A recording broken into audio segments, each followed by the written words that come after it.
Hello everyone. आज हम लोग अपना न्यू चैप्टर स्टार्ट करते हैं। डब्ल्यूपी डीपीपी नंबर 1 रहेगा इसका। जैसे क्वेश्चन एक हमारे पास क्या है, इसमें first question, a body of mass m kg is lifted by a man to a height of 1 metre in 30 second. Another man lift the same mass to the same height in 60 seconds. The work done by them are in the ratio. ठीक है। Question में ऐसा बोल रहा है कि मेरे पास एक बॉडी है जिसका मास m है, दो आदमी उठा रहे हैं अलग अलग टाइम पे 1 मीटर की हाइट को। एक 1 मीटर की हाइट को मेरे पास जो फर्स्ट ऑफ मैन है वो कितने ऑफ टाइम में उठा पा रहा है, मेरे पास 30 सेकेंड में। उसी तरह से सिमिलर ऑफ बोला है कि सेम ऑफ हाइट को, 1 मीटर की हाइट को एक सेकेंड ऑफ पर्सन है जो कितने टाइम में उठा पा रहा है, 60 सेकेंड में उठा पा रहा है। अब दो आदमी है, दो अलग अलग टाइम पे उठा रहे हैं, तो हो सकता है वर्क डन डिफरेंट हो, लेकिन ऐसा नहीं है। एक्चुअल में वर्क डन दोनों का कैसा होगा, सेम, क्योंकि work done is equal to force into कितना होता है, डिस्प्लेसमेंट। अब मेरे पास ये डिस्प्लेसमेंट है। अब देखिए, इसकी इस पॉइंट से इस पॉइंट तक जाने में जितनी एनर्जी चेंज हुई होगी, सेम मास के बॉडी को यहाँ से यहाँ तक जाने में भी उतना ही टाइम लगा होगा। सो उतना ही वेट उसका भी होगा और वर्क डन भी उतना ही होगा, क्योंकि मेरे पास जो चेंजिंग ऑफ पोटेंशियल एनर्जी होगा वो कितना होगा, changing of potential energy mass into gravitational acceleration into height. तो ये कैसा होता है, टाइम के इंडिपेंडेंट होता है। हाँ, अगर पावर बोला होता तो पावर दोनों की कैसी होती है, डिफरेंट डिफरेंट होती है, क्योंकि पावर इज इक्वल टू क्या होता है हमारे पास, वर्क डन पर सेकेंड। और बट एनर्जी की अगर उस बात की जाए या फिर वर्क डन की बात की जाए तो ये दोनों टाइम से कैसे होते हैं, इंडिपेंडेंट। मुझे एक ऑब्जेक्ट को एक प्लेस से दूसरे प्लेस तक रखने में चाहे जो भी टाइम लगे, मुझे बस उसका मास अगर सेम है और डिस्प्लेसमेंट सेम है, तो चाहे मैं उसको 1 सेकेंड में रखूं या 100 सेकेंड में, मेरे पास वर्क डन सेम होगा, तो उसका रेशियो होगा 1:1। ठीक, क्योंकि टाइम से कैसा होता है, इंडिपेंडेंट होता है। फिर उसके बाद सेकेंड क्वेश्चन पे हम लोग चले, तो सेकेंड क्वेश्चन हमें क्या है कि ए body of mass small m is moving in a circle of radius small r with a constant speed v. The force on the body is mv square by of r and is directed towards the center. What is the work done by this force in moving the body over half the circumference of the circle? ठीक, तो देखिए question में ये बोल रहा है कि एक बॉडी है जिसका मास, ऑफ क्वेश्चन में डायरेक्टली मेंशन कर रहा है कि मास कितना है, स्मॉल है। वो मूव कर रहा है कैसा, एक सर्कुलर पाथ में मूव कर रहा है, और उसकी रेडियस कितनी, उस सर्कुलर पाथ की यहाँ से रेडियस ऑफ कितनी है, स्मॉल आर। ठीक, अब वो फोर्स लग रहा है बॉडी पे जो कि mv square by of r है, एंड डायरेक्टेड टुवर्ड्स ऑफ कैसा, सेंटर। एक्चुअल में फोर्स जो है, ये फोर्स कौन सा हमारे पास, सेंट्रीपिटल फोर्स है। कौन सा फोर्स है, सेंट्रीपिटल ऑफ फोर्सेस है। तो ये mv square by of r towards of centre है and directed towards the centre. What is the work done by this force is move force in moving the body over half the circumference of the circle. तो देखिए, जब भी कोई body अगर move कर रही है एक सर्कुलर पाथ में, तो रेडियल ऑफ फोर्सेस हमेशा टुवर्ड्स ऑफ सेंटर लगेगा, जो कि हमेशा उसके टेंजेंशियल वेलोसिटी के कैसा होगा, परपेंडिकुलर। तो फोर्स ऑफ मेरे पास अगर इस डायरेक्शन में है और डिस्प्लेसमेंट इस डायरेक्शन पे है, हमेशा ये डिस्प्लेसमेंट इस फोर्स के परपेंडिकुलर होगा। तो वर्क डन हमेशा परपेंडिकुलर ऑफ फोर्सेस के लिए कितना होता है, जीरो होता है, क्योंकि आपको cos 90 की वैल्यू जीरो होगी, तो फोर्स इनटू डिस्प्लेसमेंट का मल्टीप्लिकेशन मतलब जीरो, तो वर्क डन की वैल्यू कितनी हो जाएगी, जीरो हो जाएगी। ठीक, फिर नेक्स्ट क्वेश्चन पे हम लोग चलते हैं। अब जैसे इस क्वेश्चन की बात करें, तो इस क्वेश्चन में हमें क्या बोल रहा है कि एक body of mass 6 kg is under a force which causes displacement in it is given by S is equal to t square by 4 meter, where t is time, the work done by the force in 2 second। ठीक, अब इसमें इस question में इसका मतलब ये नहीं है कि हम लोग ऐसा डायरेक्टली वैल्यू पुट कर दें कि मेरे पास जो वर्क डन है वो टाइम से इंडिपेंडेंट है। इसमें टाइम वर्क डन जो वो टाइम से इंडिपेंडेंट ऑलवेज भी है, लेकिन इसमें क्या है कि डिस्प्लेसमेंट मेरे पास कितना है, टाइम पे डिपेंडेंट है। और टाइम पे अगर डिस्प्लेसमेंट डिपेंडेंट है तो वेलोसिटी भी टाइम पे डिपेंडेंट होगी। और हो सकता है अगर वेलोसिटी में चेंजेस हो रहा होगा तो एक्सेलरेशन भी टाइम डिपेंडेंट है। या अगर एक्सेलरेशन टाइम डिपेंडेंट है तो मेरे पास कहीं ना कहीं से वर्क डन को भी वहां तक पहुंचना पड़ेगा। तो यहाँ पे इंपॉर्टेंट मेरे पास सबसे ज्यादा इंपॉर्टेंट क्या है कि मुझे एक्सेलरेशन कैसा है इसके हिसाब से देखना पड़ेगा। ठीक, तो आपको मालूम है कि यहाँ पे एक स्मॉल टाइम या एक स्मॉल डिस्टेंस की अगर बात हो रही है तो सबसे इंपॉर्टेंट चीज कि मुझे जब वर्क डन फाइंड करना होगा तो कितना होगा, F dot of d S, क्योंकि एक स्मॉल पार्ट की हो रही होगी बात।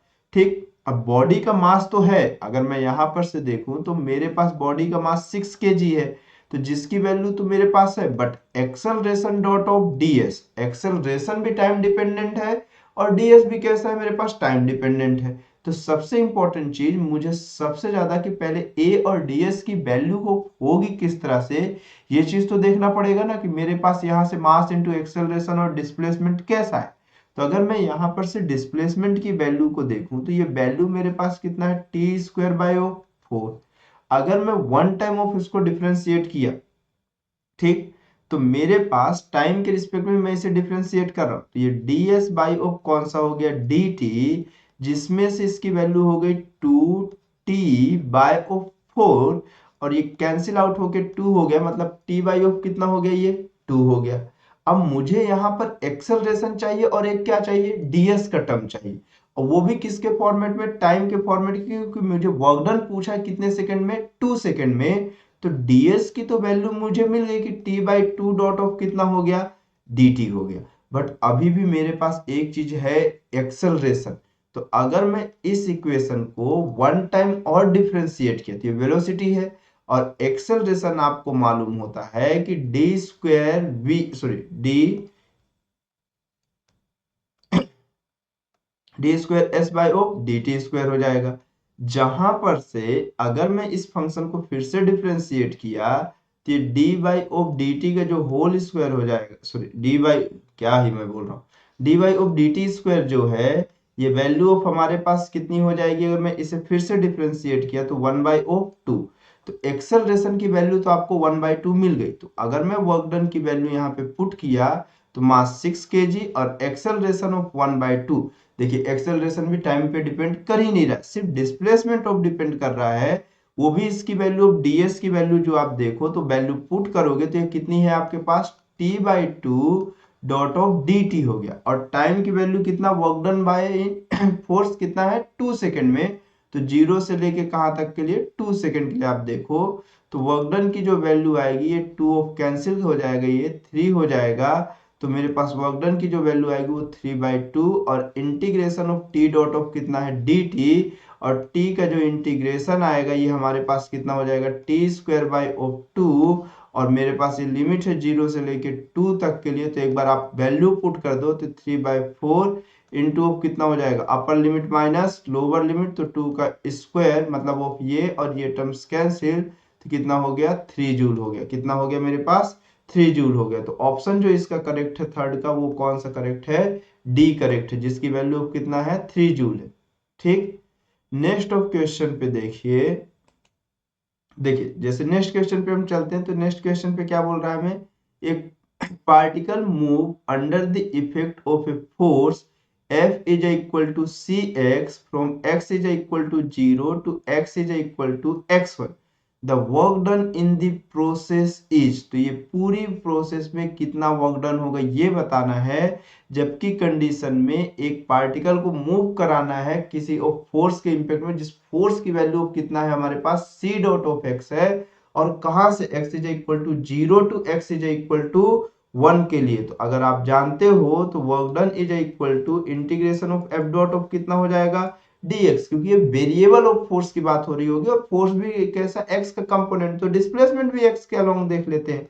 ठीक, जहां पे मेरे पास इनिशियल से फाइनल तक की जो वैल्यूएशन है वो मेरे पास कितनी है, यहाँ पे x इज इक्वल टू 0 से लेके x की वैल्यू ऑफ x1 तक जा रही है।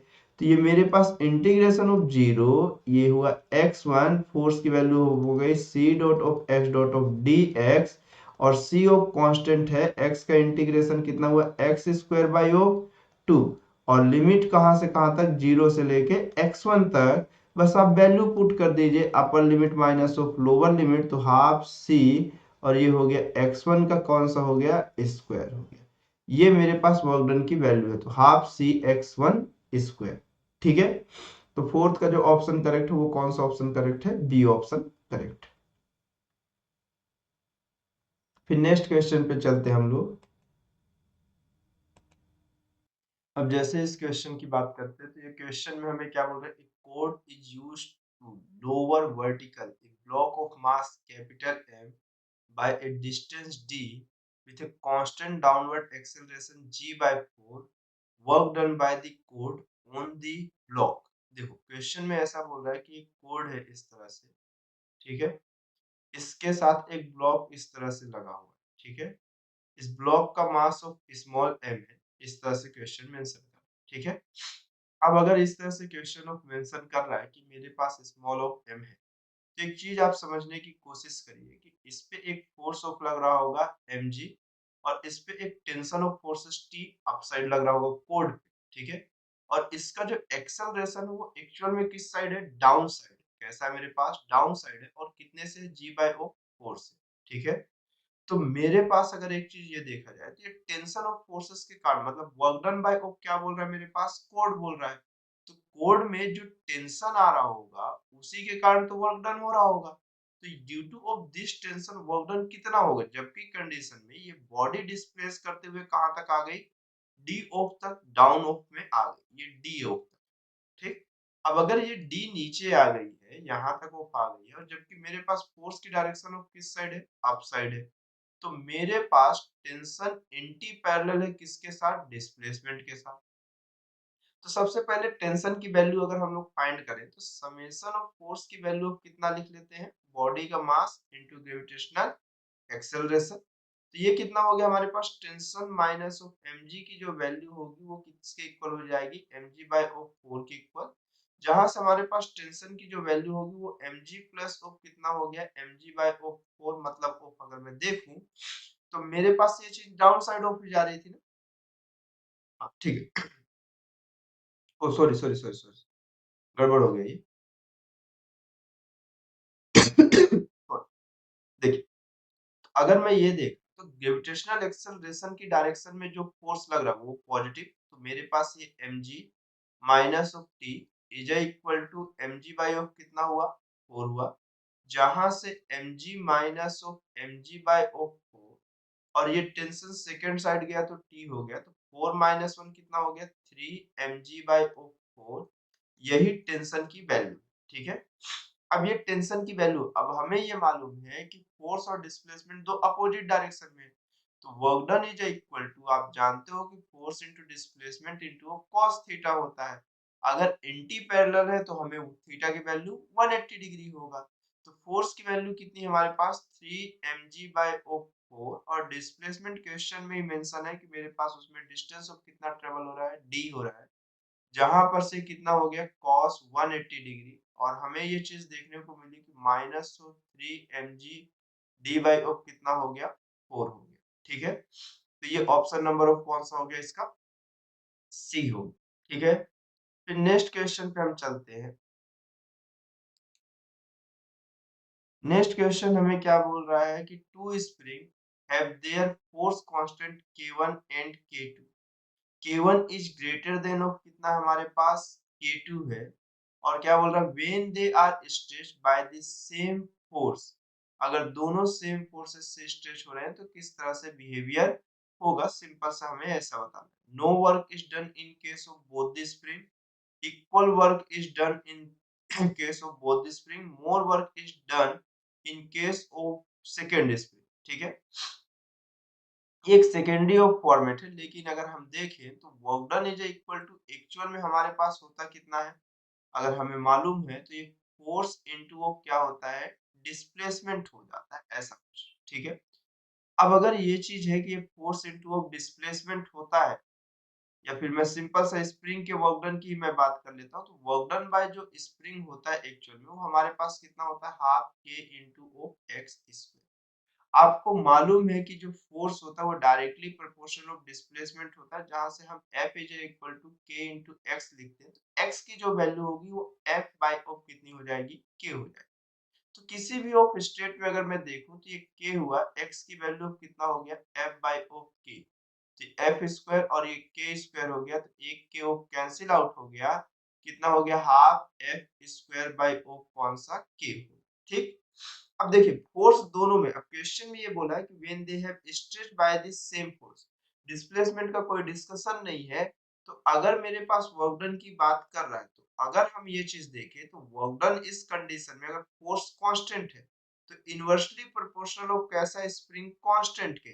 तो अगर मैं ये कह रहा हूँ कि K1 की वैल्यू ऑफ मेरे पास ज्यादा और K2 की वैल्यू कम है, तो वर्क डन ऑफ फर्स्ट जो होगा वो लेस देन होगा किसके, वर्क डन ऑफ किसके, सेकंड के। ठीक है, तो मेरे पास कैसा होगा, वर्क डन इन केस में मेरे पास ज्यादा होगा, मोर work is done in case of second spring की कंडीशन पे ज्यादा वर्क डन होगा। ठीक है, तो जिसके स्टिफनेस की वैल्यू कम होगी, मतलब जो हार्डर होगा उस पे ज्यादा वर्क डन करना पड़ेगा। ठीक है, 6 का ऑप्शन नंबर कौन सा हो जाएगा, सी हो जाएगा।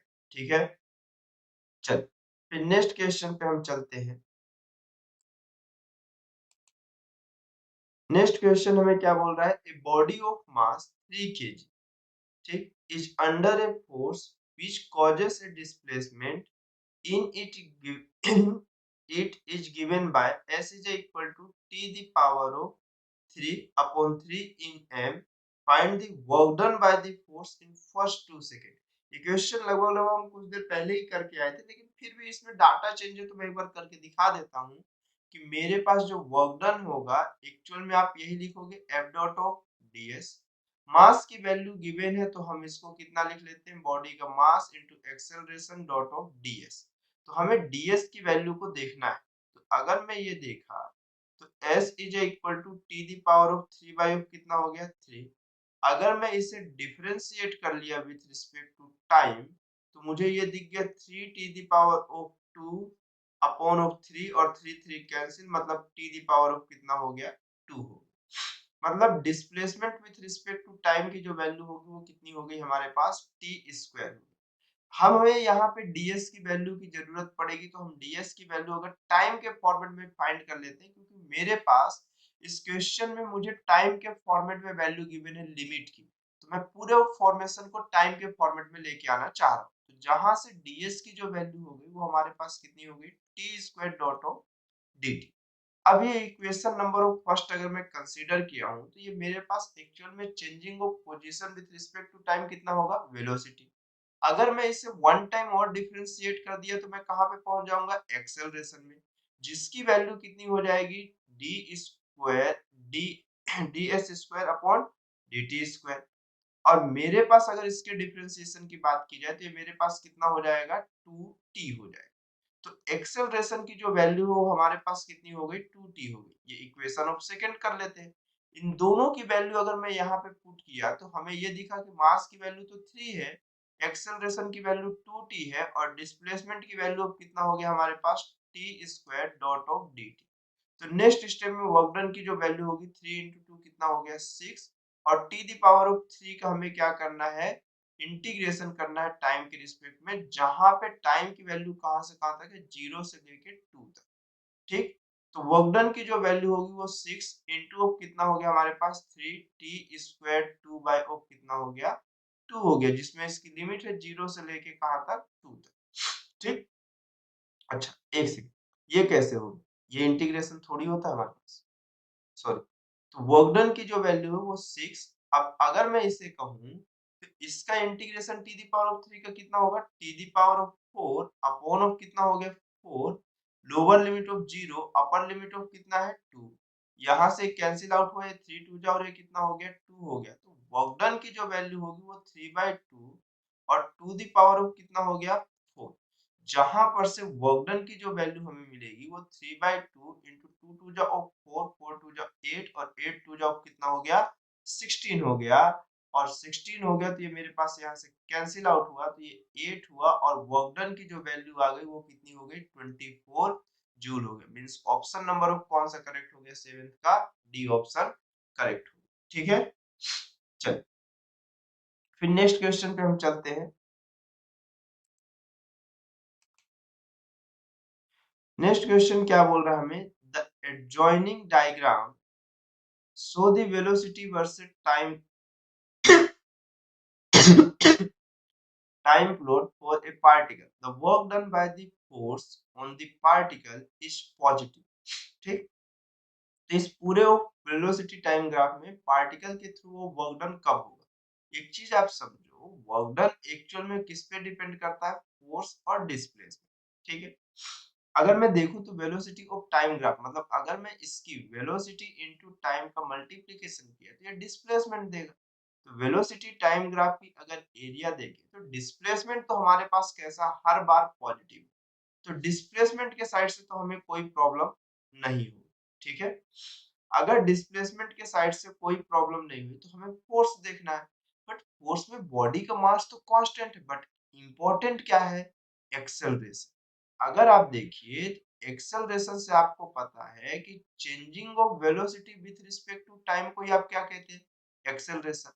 अब मेरे पास जितनी ऑफ पॉजिटिव, अगर एक्सेलरेशन ऑफ मेरे पास पॉजिटिव है तो सब चीज पॉजिटिव है, मतलब डीवी बाई ऑफ dt का जो रेशियो वो कैसा होना चाहिए, पॉजिटिव। मतलब मेरे पास इस पूरे सेक्शन में इसी ऑफ फॉर्मेट में ये कैसा है, पॉजिटिव है। और अगर यहाँ पे एक्सेलरेशन पॉजिटिव है, इसका स्लोप पॉजिटिव है, तो ये स्लोप अगर पॉजिटिव है तो एक्सेलरेशन पॉजिटिव है, यहाँ पर भी वर्क डन कैसा आएगा हमारे पास, पॉजिटिव आएगा। इस सेक्शन में अगर मैं देखूं तो इस सेक्शन में वर्क मेरे पास एक्सेलरेशन की वैल्यू अब कितनी है, जीरो, क्योंकि स्लोप जीरो है। इस कंडीशन पे भी ऐसा है, तो मेरे पास सिर्फ एक सेक्शन बच रहा है ए टू बी। एट्थ का जो ऑप्शन करेक्ट होगा वो कौन सा होगा, ए होगा। ठीक, फिर नेक्स्ट क्वेश्चन पे चलते हैं हम लोग।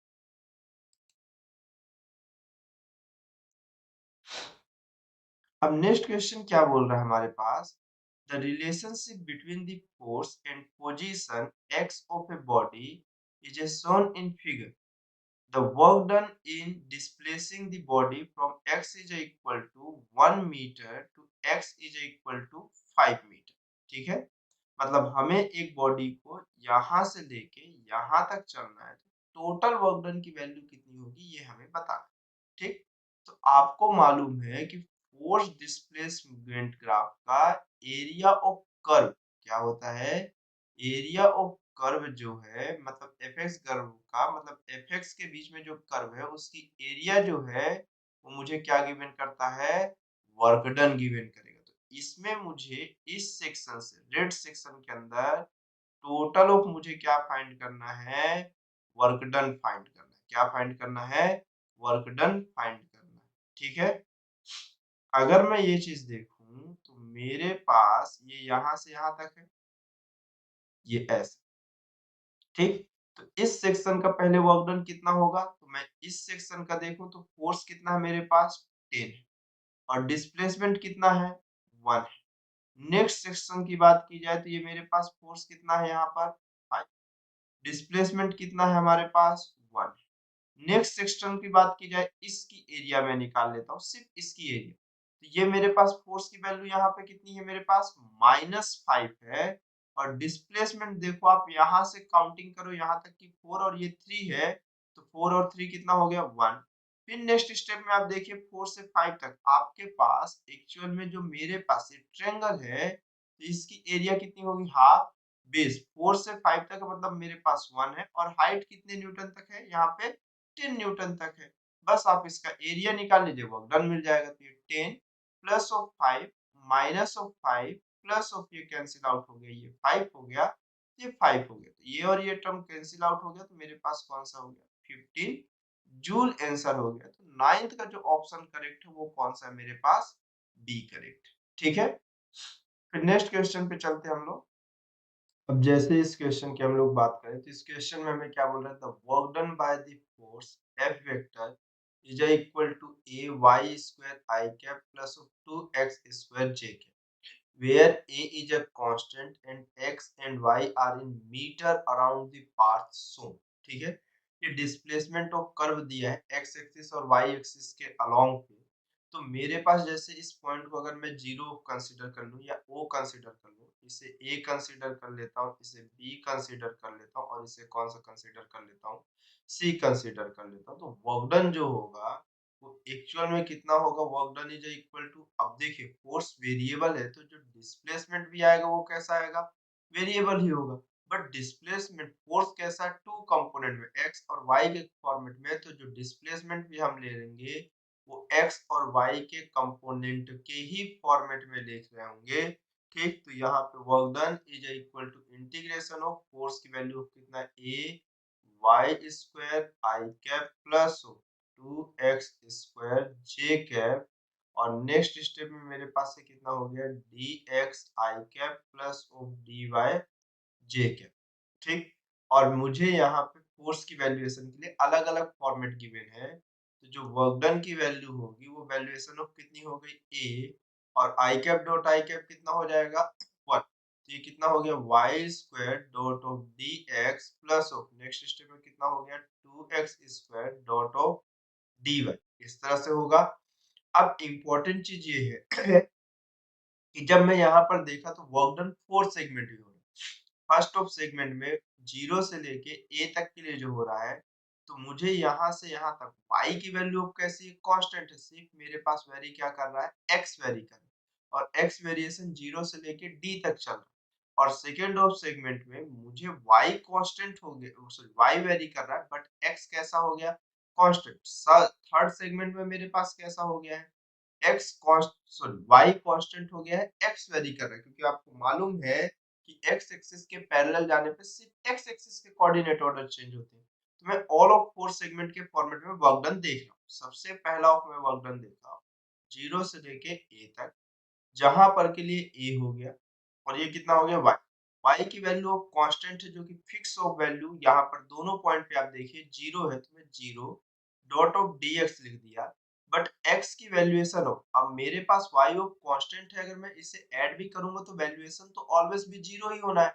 0 प्लस ऑफ 0 प्लस ऑफ 0, मैं चाहे किसी भी ऑफ लिमिट के लिए चलूं, x अगर मेरे पास कांस्टेंट है तो मैं ये जरूर लिख सकता हूँ कि x की वैल्यू ऑफ मेरे पास यहाँ कांस्टेंट नहीं है, x वेरी कर रहा है, और x वेरिएशन है, बट मेरे पास इंटीग्रेट किसके रिस्पेक्ट में करना है, y के रिस्पेक्ट में। तो इससे तो कुछ होना नहीं है, ये 0 ही पूरा रहना है।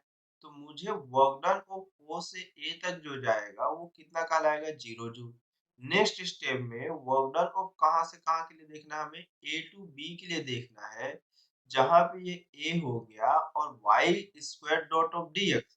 तो y की वैल्यू मैं x एक्सिस के कैसा जा रहा हूँ, परपेंडिकुलर जा रहा हूँ, तो y एक्सिस के पैरेलल जा रहा हूँ, तो y की वैल्यू तो वेरी करेगी, बट x की वैल्यू कैसी होगी, कांस्टेंट होगी। तो x की वैल्यू जब कांस्टेंट होगी तो मुझे ये इंटीग्रेशन का टर्म आएगा ही नहीं, मुझे सिर्फ कौन सा आएगा, ये वैल्यूएशन आएगी। ठीक, तो यहाँ पे कौन सा हुआ, 2, जहाँ पे x की वैल्यूएशन ऑफ मेरे पास कितनी है, d है। आप देखो यहाँ पर भी x की वैल्यू d है और यहाँ पर भी d है, तो कितना हो गया मेरे पास, 2d का स्क्वायर, और नेक्स्ट ऑफ स्टेप में dy, y वेरी कर रहा है।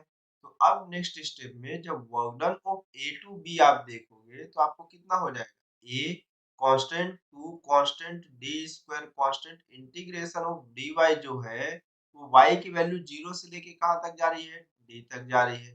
तो नेक्स्ट स्टेप में 2a dot of d square, और ये कितना हुआ, y हुआ, और ये 0 से d हो गया। तो नेक्स्ट स्टेप में 2a इंटू डी स्क्वायर, और ये d हो गया, मतलब 2a इंटू कितना हो गया, d क्यूब हो गया। ठीक है, अब इसके बाद नेक्स्ट स्टेप में चलते हैं। वर्क डन ऑफ हम कहाँ से कहाँ के लिए देख रहे हैं, बी टू सी के लिए देख रहे हैं। कहाँ से कहाँ के लिए, बी से सी के लिए देख रहे हैं। तो ये इंटीग्रेशन ऑफ कौन सा हुआ हमारे पास, ए। अगर आप बी से सी तक जा रहे हो तो आप फिर से देखो, यहाँ पर भी कोऑर्डिनेट ऑर्डर किसके, वाई के कांस्टेंट होंगे, बट एक्स 0 से लेके कहाँ तक जा रहा है, डी तक जा रहा है। ठीक सॉरी, हाँ सॉरी, x की वैल्यू ऑफ मेरे पास वेरी कर रही है ना, 0 d से लेके 0 तक, बट y की वैल्यू ऑफ कहां से कहां तक है मेरे पास, t की d ही है। तो फर्स्ट ऑफ स्टेप में x ऑफ मेरे पास कांस्टेंट, तो ये इंटीग्रेशन का तो कोई वैल्यूएशन हो नहीं, सॉरी y की वैल्यू ऑफ कांस्टेंट मतलब सेकंड टर्म का कोई लेना देना नहीं, सिर्फ फर्स्ट टर्म का है। तो अगर मैं यहाँ पे देखूं तो y की वैल्यू ऑफ कांस्टेंट है, मतलब मेरे पास कितना हो गया, y की वैल्यू ऑफ d का स्क्वायर, और डॉट ऑफ dx, और x की वैल्यू कहां से कहां तक वेरी कर रही है, d से लेके कहां तक, 0 तक, d टू 0। तो मैं इसे नेक्स्ट स्टेप में देखा a, और नेक्स्ट स्टेप में मेरे पास ये d स्क्वायर भी कांस्टेंट रहेगा, और x का इंटीग्रेशन ऑफ मेरे पास dx का इंटीग्रेशन कितना होगा, या फिर 1 का integration with respect to D X X हो जाएगा, जिसकी लिमिट डी से कहाँ तक जा रही होगी, 0 तक जा रही होगी। नेक्स्ट स्टेप में A D square upper limit minus of lower limit, तो माइनस हो जाएगा, जिसकी वैल्यूएशन हो जाएगी माइनस ए डी क्यू। और नेक्स्ट स्टेप में कहां से कहां के लिए देखना है, वर्क डन ऑफ सी से लेके ओ के लिए आप देखिए यहां से यहां तक जाते हुए आपके पास y वेरी कर रहा है बट x कांस्टेंट है। x कांस्टेंट मतलब इस टर्म का मुझे कोई लेना देना नहीं, जो होगा इसी का होगा। और तो और सबसे इंपॉर्टेंट टर्म की x की वैल्यू यहां से यहां तक 0 है, सॉरी x की वैल्यू y की वैल्यू वेरी कर रही है ना। और x की वैल्यू कितनी है, 0 है। ठीक है ठीक है ठीक है, x की वैल्यू 0 हो गई और इंटीग्रेट अगर आप कर भी दिए तब भी आंसर कितना आएगा, 0 आएगा। तो आपको जो टोटल वर्क डन मिलेगा एक्चुअल में, वो वर्क डन ऑफ O से A तक, फिर उसके बाद कहां से कहां के लिए, work done of A to B के लिए, फिर next step to B to C of हो जाएगा, और लास्ट ऑफ स्टेप जो होगी वो C से O तक के लिए हो जाएगी। ठीक, तो जो टोटल वर्क डन आपको समझ में आएगा वो कितना होगा, 2a D the power of 3 minus of कितना हो जाएगा, a D the power of 3 plus of 0। तो नेक्स्ट स्टेप में a D the power of कितना हो गया, 3 हो गया, जो कि ऑप्शन नंबर ऑफ हमारे पास 10th का कौन सा है, डी ऑप्शन करेक्ट हो जाएगा। ठीक है, फिर नेक्स्ट क्वेश्चन पे हम चलते हैं।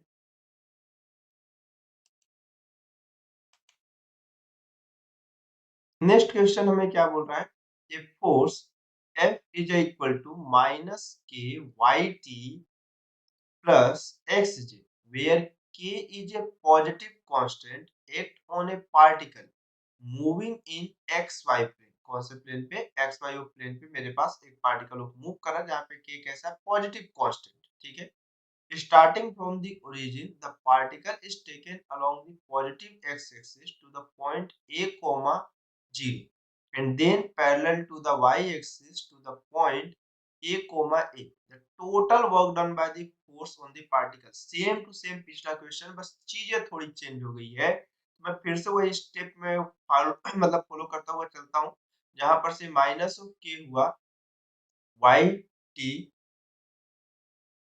वो एक्चुअल में टी नहीं है, वो आई कैप है, यहाँ मिसप्रिंट हो गया है थोड़ा सा,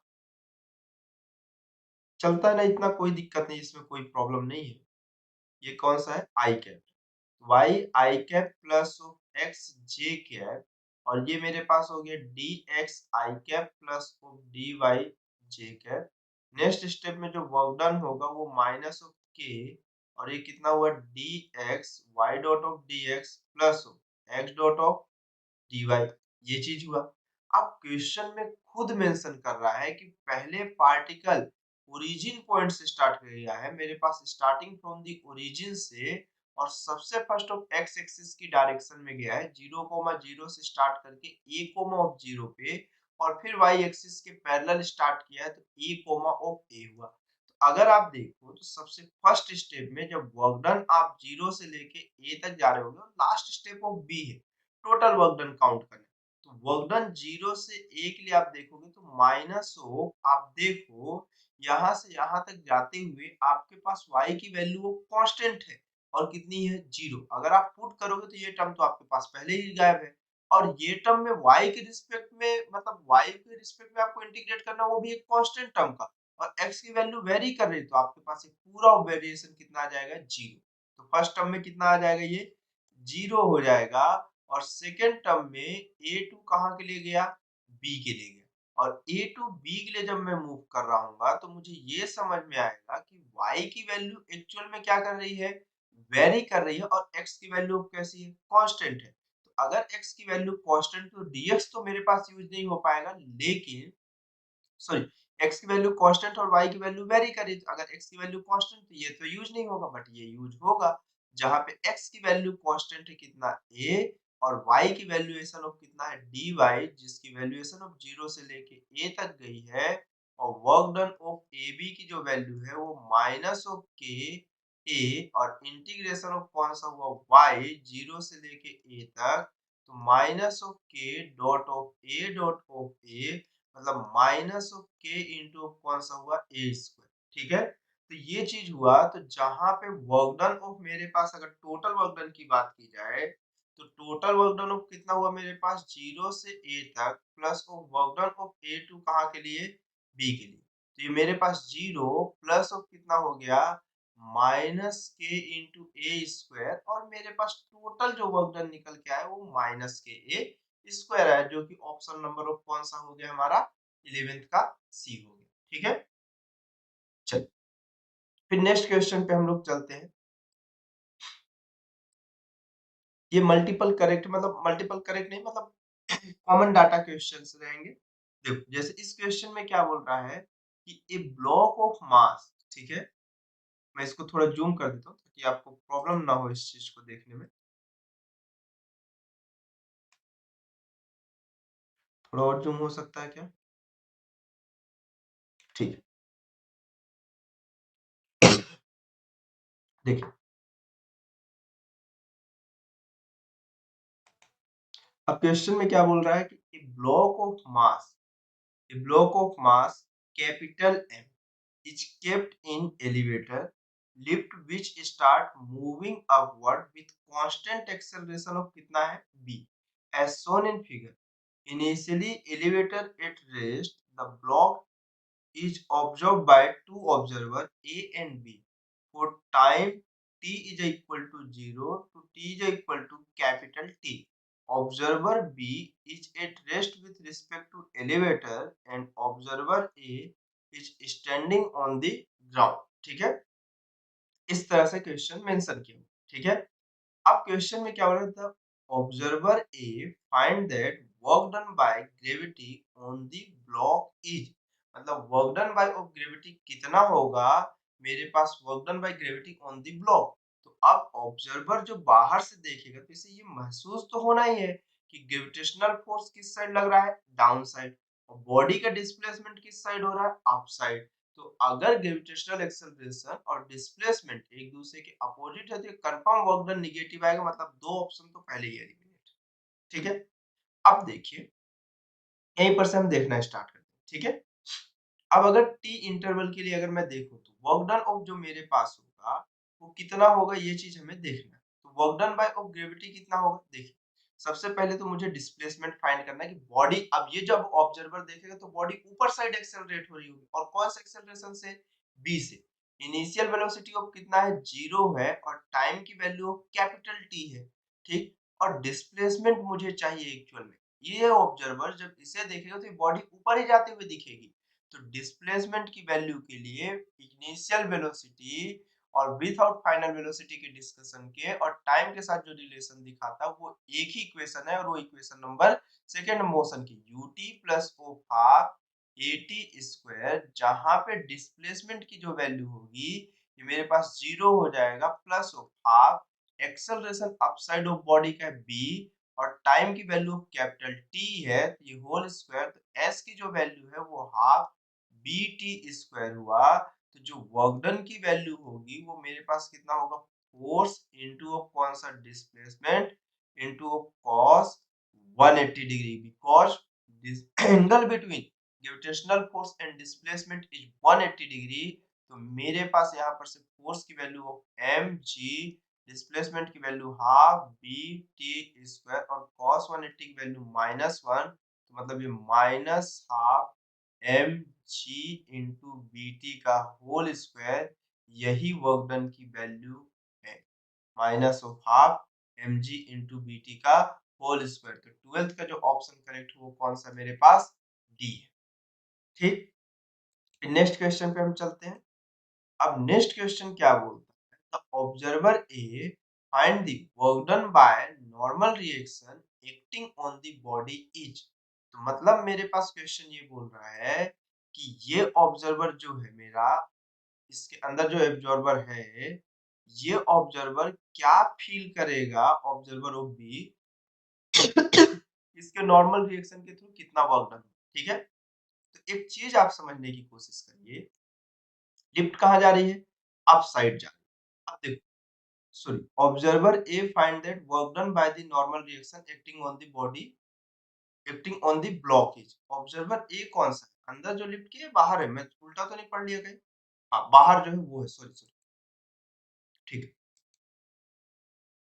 देखिए अब जैसे ये लिफ्ट है इस तरह से, बॉडी का वेट इधर है, ठीक। नॉर्मल रिएक्शन ऊपर साइड, बॉडी का ग्रेविटेशनल फोर्स नीचे साइड और बॉडी का एक्सेलरेशन बी ऊपर से, ठीक। ऑब्जर्वर ए इस साइड, ये नॉर्मल रिएक्शन के थ्रू चाहता है। डिस्प्लेसमेंट अप साइड है। अब अगर ये है तो मैं नॉर्मल रिएक्शन फाइंड करना चाहूँ इस फॉर्मेट में, तो समेशन ऑफ फोर्स की वैल्यू बॉडी के मास इनटू एक्सेलरेशन की इक्वल होगी। जब अप साइड होगा तो n minus of m g is equal to m b हो जाएगा, जहां से नॉर्मल रिएक्शन की value m g plus of कितनी हो गई, बी हो गई। तो अगर ये नॉर्मल रिएक्शन है तो वर्क डन की जो वैल्यू होगी वो एक्चुअल में फोर्स इनटू क्या होगा, डिस्प्लेसमेंट। तो फोर्स कौन सा है, नॉर्मल रिएक्शन है और डिस्प्लेसमेंट भी उसी साइड है, तो एंगल की जो वैल्यू होगी वो 0 डिग्री होगा। तो नॉर्मल रिएक्शन की value m g plus o b into कौन सा, डिस्प्लेसमेंट, और डिस्प्लेसमेंट की वैल्यू जस्ट अभी हमने पीछे कैलकुलेट की थी, जिसकी वो वैल्यूएशन हमारे पास कितनी आई थी, हाफ। आपको मैं एक बार दिखा देता हूँ डिस्प्लेसमेंट की वैल्यू कितनी थी, हाफ बी टी स्क्वायर थी, ठीक है। ये कितनी है हमारे पास, हाफ बी टी स्क्वायर। तो यहाँ पर से ये डिस्प्लेसमेंट की जो वैल्यू आएगी हमारे पास, ये कितनी होगी, हाफ बी टी का स्क्वायर। जहां पर से हमें समझ में आया कि ये हाफ, देखिए तो निगेटिव वाले तो पहले ही कैंसिल है, आपको बस यहीं पर से आपको कैलकुलेट करते हुए चलना। Half m g plus o b और इंटू कौन सा, बी टी का whole square, b t into square, b t square हो गया। तो मेरे पास ऑप्शन नंबर कौन सा करेक्ट हो गया, ऑप्शन नंबर सी हो गया। 13 का जो ऑप्शन करेक्ट हो कौन सा है, सी। फिर नेक्स्ट क्वेश्चन पे हम चलते हैं। नेक्स्ट क्वेश्चन क्या बोल रहा है, according to observer B the work done by gravity on the block is 0। तो मेरे पास ये बोल रहा है कि ऑब्जर्वर ऑफ किसके थ्रू, मेरे पास बी के थ्रू कैसा होगा, मतलब जो ऑब्जर्वर इस ब्लॉक को कहां से ऑब्जर्व कर रहा है, यहां से ऑब्जर्व कर रहा है, ठीक। अच्छा, इसमें all the above correct are correct भी मेंशन है, मतलब मुझे सभी को प्रूव करके देखना पड़ेगा कि कौन सा, ठीक है। अकॉर्डिंग टू ऑब्जर्वर बी के थ्रू कितना, देखिए ऑब्जर्वर बी और ये दोनों का एक दूसरे के रिस्पेक्ट में एक्सेलरेशन ऑफ सेम है, मतलब ये दोनों कैसे हैं, रिलेटिव ऑफ किसमें, मेरे पास रिलेटिव वेलोसिटी 0 मतलब किसमें, एट रेस्ट पे है रिलेटिवली, ठीक है। अगर ये रिलेटिवली ऑफ रेस्ट पे है तो ग्रेविटी जितना इस पे लग रही होगी उतना इस पे लग रही होगी, तो ये कहीं डिस्प्लेस ही नहीं कर रहा हो, तो work done by gravity on the block is, इसको कैसा फील होगा, 0, करेक्ट है। The work done by normal reaction on the block is 0, ठीक है। ये बॉडी ऑफ कहीं पर सरफेस को छोड़ ही नहीं रही है, तो इसका नॉर्मल रिएक्शन जो भी होगा उसे इसे ऐसा लगेगा कि रेस्ट पे, क्योंकि डिस्प्लेसमेंट इसके रिस्पेक्ट में हो ही नहीं रहा है, तो वर्क डन भी कितना होगा, 0 होगा। The work done bye pseudo force on the block is कैसा है, 0। ये तब पॉसिबल था सूडो फोर्स के थ्रू वो वर्क डन देखता हुआ, जब बी किसको देख रहा हो, ऑब्जर्वर ए को देख रहा होगा, तब कोई ना कोई वर्क डन कंसीडर होगा। लेकिन ये दोनों एक दूसरे के रिस्पेक्ट में रिलेटिवली ऑफ रेस्ट पे है, तो हर कंडीशन पे वर्क डन कितना होगा, 0। मतलब मेरे पास ऑप्शन नंबर कौन सा हो जाएगा, fourth correct, all the above are correct हो जाएगा, ठीक है। तो आई होप यहाँ तक आपको समझ में आया होगा। Okay, thanks for watching.